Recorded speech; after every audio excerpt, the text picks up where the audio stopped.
ఆడితే ఒక విషయం చెప్తాడు. మేము ఉండేటప్పుడు 20,000 రూపాయలు ఉండేది, చంద్రబాబు నాయుడు వచ్చాక 13,000కి తగ్గిపోయిందని చెప్పి మాట్లాడుతున్నాడు. ఇది నేను సొంత కవిత్వం కాదు, ఇది ఆన్ రికార్డ్. ఏ డిపార్ట్మెంట్ దగ్గరైనా సరే రికార్డు ఉంటుంది. గత 10 సంవత్సరాలు మిర్చి ధరలను తీసుకున్నాను ఒకసారి. 2015-16 నుంచి 2024-25 వరకు ఏ సంవత్సరం ఎంత ధర మిర్చికి ఉందని అన్ని సంవత్సరాలు చూస్తే మాక్సిమం 11,000 నుంచి 13,600 వరకు ఉంది. 2 సంవత్సరాలు 2022-23, 23-24 ఒక సంవత్సరం 20,500, ఒక సంవత్సరం 20,000 ఉంది. ఇది నేను ఏదో 13,000 ఉంది, 14,000 ఉంది, రైతుకి ఇప్పుడు ఇచ్చేస్తున్నామని చెప్పి నేను ప్రభుత్వం తరపున చెప్పడానికి సిద్ధంగా లేను. ఈ రోజు మిర్చి రైతు ఇబ్బందుల్లో ఉన్నాడు. ఎందుకంటే ఆ రోజుకి ఈ రోజుకి పెట్టుబడులు పెరిగాయి, పెస్టిసైడ్స్ రేట్స్ అన్ని పెరిగాయి, కూలీల రేట్లు పెరిగాయి. ఇబ్బందులు ఉన్నటువంటి విషయం కూడా ఈ రోజు మేము గ్రహించాం. నీలాగా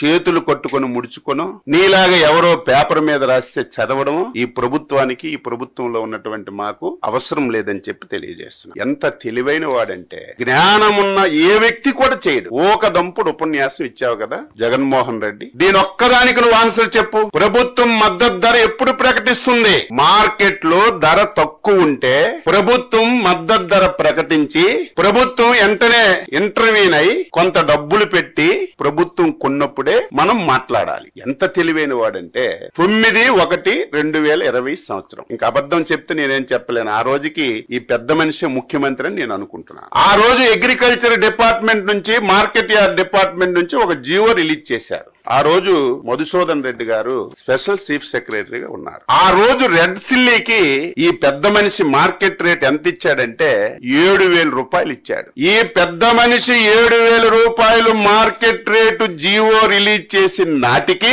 గుంటూరు మార్కెట్ యార్డ్ లో రేటు 12,000 రూపాయలు ఉంది. ఇటువంటి పిచ్చి పనులు నువ్వు చేసి, ఇటువంటి దారుణాలు చేసి ఈ రోజు రైతు మీద గగ్గోలు పెడుతుంటే ఎవడు నమ్ముతాడని చెప్పి నేను తెలియజేస్తున్నాను.